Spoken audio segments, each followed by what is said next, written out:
chamamos ese ciclo de cine en galego. Por condensar un pouco en un cartel único, metimos 2 códigos QR tanto para ter a información da andaina, a primeira andaina pola lingua, que se vai celebrar no Barco, que será o propio día 17. As inscripcións para esa andaina son necesarias porque vai haber sorpresas, vai haber premios, e polo tanto necesitamos esa inscripción. A inscripción, será a partir das 9 da mañá o mesmo día e ata as 10:30 na Praza Andrés de Prada, porque sairemos e chegaremos aí a Andrés de Prada.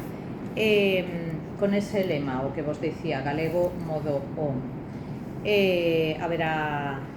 camisetas, haberá medallas, haberá sorpresas tamén, porque estamos no Día das Letras Galegas e, lóxicamente, a literatura e a cultura ten que ir da man desta andaina, non só para visibilizar o noso compromiso co galego, sino que vai a ser unha andaina tamén para a reivindicación. Creemos que o galego está nun punto onde hai que reivindicar que temos que facer algo xa, porque o mellor outras institucións non están tomando as medidas pertinentes que teñen que tomar, e polo tanto a cidadanía temos que, e as administracións máis cercanas a esa cidadanía, como é o Concello, temos que tomar conciencia e polo tanto a nosa contribución unha máis a esa dinamización e a esa posta, como se dixéramos, en valor da nosa lingua e da nosa cultura, e a través de campañas como esta. Eso será o día 17, como vos digo, é unha andaina moi cortiña. O que buscamos foi un percorrido curto, porque o que non nos interesa é facer unha ruta grande, porque o que nos importa é o feito, non o percorrido. E, polo tanto, con eses 2 km 700 metros, o que queremos tamén é que participe moito público, e eses 2 km 700 metros eu creo que os pode facer todo o mundo, e o que queremos é iso, que non é necesario. Eu sempre digo, un galego ten que coñecer a lingua e teríamos polo menos que saber falala, pero non é necesario. Se ti non falas galego, pero amas o galego, respetas o galego e non queres que o galego desapareza, porque esa é a maior marca de identidade dun galego ou dunha galega, é a súa lingua, tamén podes participar. Non necesitas ser nin nacionalista, nin dun partido político determinado para estar orgulloso do que é intrínseco o noso ser como galegos e galegas, non? Eso quero deixalo claro, porque moitos adin, claro, pero isto quen está detrás? Non está detrás ninguén. Está detrás os galegos e as galegas que non queremos que a nosa lingua desapareza, e que se non facemos nada como sociedade, isto vai pasar máis cedo que tarde. E é así, non o digo eu, dinos os números, os estudos e todos os que vimos analizando esta deriva e este abandono por parte das institucións que teñen que tomar carta neste asunto, e que é moi importante, moi importante. Pasando a cousas menos trascendentais, seguindo con este programa, como vos dicía, o mes do cine en galego xa comezou a semana pasada coa peli As liñas discontinuas, e continuaremos outras 4 fins de semanas máis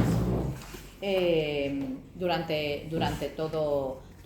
este mes. Teño que dicir que este ano a calidade dos films e dos documentais é bastante grande. Outros anos nos ten costado máis, pero o cine en galego está cada vez repuntando máis, e polo tanto nos foi moi faciliño configurar este programa. Nada, os títulos tedelos no cartel, pero tamén en este código QR a golpe de un teléfono móvil.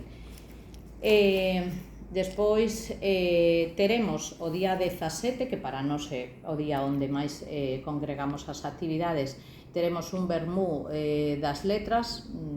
rematamos a andaina en Andrés de Prada, facemos ese sorteo de algúns agasallos e na zona do 13, máis ou menos de Correos, aí na zona entre o establecemento hosteleiro e Correos, pois teremos un vermú a cargo de Fran Rey con un espectáculo que se chama Repunantas, que é así que baseado, lóxicamente, na figura a quen se dedica este ano as letras galegas, que é Begoña Camaño, unha persoa que, aínda que se formou como mestra, estivo máis ben no mundo do xornalismo, da radio, estivo en determinados medios, foi unha figura moi reivindicativa en canto a muller na literatura, na cultura, etc. E esta escolla, e xa isto é unha opinión persoal, é unha escolla, eu creo que moi acertada por parte da Real Academia Galega, porque estamos acostumados que as figuras sexan, en primeiro lugar, masculinas, porque hai un gran número de figuras a quen se lle dedicaron as letras galegas que son homes, e moitas veces nos esquecemos de figuras como no caso de Begoña Camaño, que non vou dicir na sombra, porque ela nunca estivo na sombra, pero foi unha figura que non destacou o mellor o que tiña que destacar, pero que foi moi importante para a cultura e para a sociedade galega, e polo tanto parabéns á Real Academia pola súa escolla, e ela vai, como se dixéramos, vai ser un chanzo máis nesa igualdade, porque agora mesmo as mulleres homenaxeadas e os homes estarán como aquí, así que pouquiño a pouco vamos subindo ata conseguir esa igualdade. Isto será a 1 da tarde, xa vos digo, na zona esa do Malecón, e nada, haberá música, haberá poesía e haberá, bueno, o que queira complementalo con un vermú en unha terraza poderá, e o que non, pois terá o seu espazo onde faremos un pequeno, como se dixéramos, escenario e unha zona de cadeiras para o que queira simplemente ver o concerto sin necesidade de estarse tomando algo. E xa pola tarde, na zona de Andrés de Prada,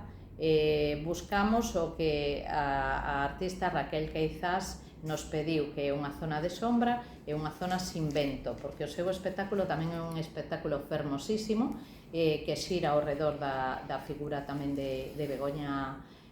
Caamaño, e polo tanto escollimos así esa zona, que unha vez que sacamos as bicis e que non poñamos, nos queda aí un espazo ben chulo para que se poida desenvolver este espectáculo. É un espectáculo para público familiar, pero perfectamente, porque Raquel Queizás nos seus espectáculos sempre pensa nas familias que acompañan a eses cativos e cativas, e polo tanto é un espectáculo que perfectamente tamén pode ser para público adulto, así que non deixen de achegarse, porque é ben fermoso, e nos vamos a facer pois unha idea para todos aqueles que non coñezan a figura de Begoña Camaño, de quen era Begoña Camaño e o que supuso para a nosa sociedade. E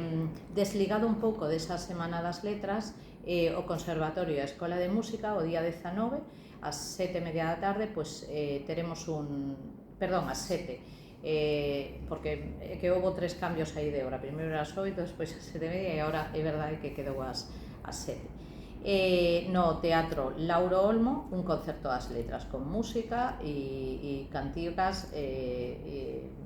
bueno, aí facemos un pouco